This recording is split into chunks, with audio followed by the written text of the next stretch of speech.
बिस्मिल्लाहिर्रहमानिर्रहीम।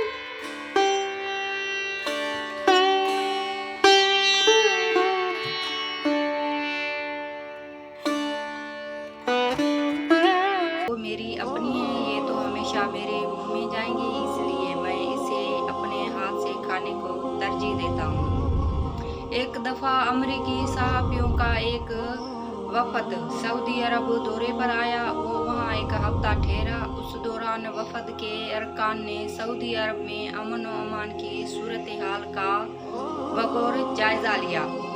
उन्होंने इस चीज़ को शिद्दत से महसूस किया कि सऊदी अरब में चोरी करने वाले के हाथ सज़ा के तौर पर काट दिए जाते हैं।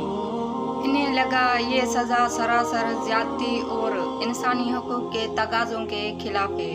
वफ़द को ये भी मालूम हुआ कि दोहरे जराम में मुजरमों को सरेआम कोड़ों की सज़ा दी जाती है। अमेरिका में तो ऐसी सज़ाओं का तस्वर भी नहीं था। वफ़द की मुलाकात शाह फैसल से भी तय थी। मुलाकात के दौरान एक सहाफ़ी ने शाह फैसल से इन सज़ाओं का जिक्र किया। इतनी सख्त सज़ाएं आपने क्यों नाफिज कर रखी हैं? ये तो सरासर इंसानी हुकूक के खिलाफ है। सहाफ़ी के इस चुभते सवाल से शाह फैसल के चेहरे पर कोई शिकन देखने में न आई, बल्कि उन्होंने इस सहाफ़ी की बात को तहम्मुल से सुना।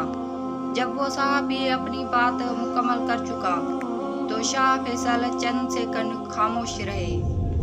सहाफ़ी ये समझा कि उसने शाह फैसल को लाजवाब कर दिया है। कुछ देर रुककर शाह फैसल बोले कि आप लोग अपनी बेगमात को भी साथ लेकर आए हुए हैं? कुछ सहाफ़ियों ने हाँ में सर हिलाए। इसके बाद शाह फैसल ने कहा, अभी आपका दौरा ख़त्म होने में चंद दिन बाकी हैं।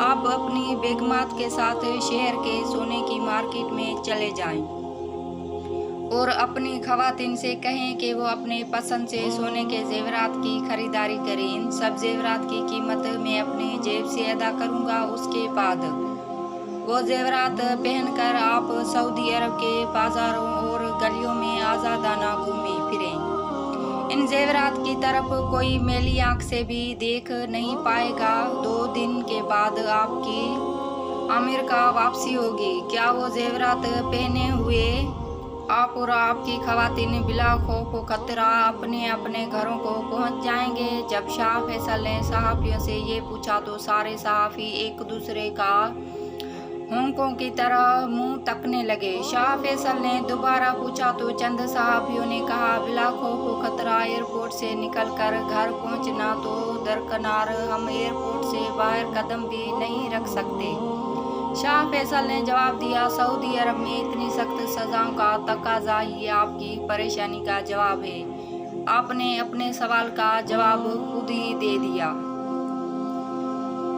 अरबों की इसराइल के साथ 1973 में लड़ी गई मशहूर ज़माना जंग योम किपुर में अमेरिका अगर पुस्से पर्दा इसराइल की इमदाद न करता तो मौरखीन लिखते हैं कि फ़लस्तीन का मसला हल हो चुका होता। फ़ख्र की बात यह है कि इस जंग में पाकिस्तान ने भी मकदूर भर हिस्सा लेकर तारीख में अपना नाम अमर किया। इस जंग के दौरान शाह फैसल मरहूम ने एक दिलेराना फैसला करते हुए तेल की पैदावार को बंद कर दिया था। इनका ये मशहूर कौल, हमारे आबा व अजदाद ने अपनी ज़िंदगियां दूध और खजूर खाकर गुजारे थे। आज अगर हमें भी ऐसा करना पड़ जाता है तो कोई फ़र्क नहीं पड़ेगा, अपनी एक अलहदा ही तारीख रखता है। शाह फैसल मरहूम का ये फैसला अमेरिका के लिए एक कारी ज़रब की हैसियत रखता था, जिसको तब्दील करने की हर अमरीकी तदबीर नाकाम हो रही थी। अमरीकी वज़ीर ख़ारजा कंसजर ने शाह फैसल मरहूम से 1973 में इसी सिलसिले में जिद्दा में एक मुलाकात की। तेल की पैदावार को दोबारा शुरू करने में कायल करने की नाकामी के बाद कंसजर ने गुफ्तगू को एक जज्बाती मोड़ देने की कोशिश करते हुए शाह फैसल मरहूम से कहा कि ए मोअज़्ज़िज़ बादशाह, मेरा जहाज़ ईंधन न होने के सबब आपके हवाई अड्डे पर नाकारा खड़ा है। क्या आप इस में तेल भरने का हुक्म नहीं देंगे? देख लीजिए कि मैं आपको इसकी हर किस्म की कीमत अदा करने के लिए तैयार बैठा हूँ। कंसजर खुद लिखता है कि मेरी इस बात से मुल्क फैसल मरहूम के चेहरे पर किसी किस्म की कोई मुस्कुराहट तक न आई, सिवाय इसके कि उन्होंने अपना जज्बात से आरी चेहरा उठाकर मेरी तरफ देखा और कहा, मैं एक उम्र रसीद और ज़ईफ़ आदमी हूँ। मेरी एक ही ख्वाहिश है कि मरने से पहले मस्जिद अक्सा में नमाज की 2 रकातें पढ़ लूँ। मेरी इस ख्वाहिश को पूरा करने में तुम मेरी कोई मदद कर सकते हो?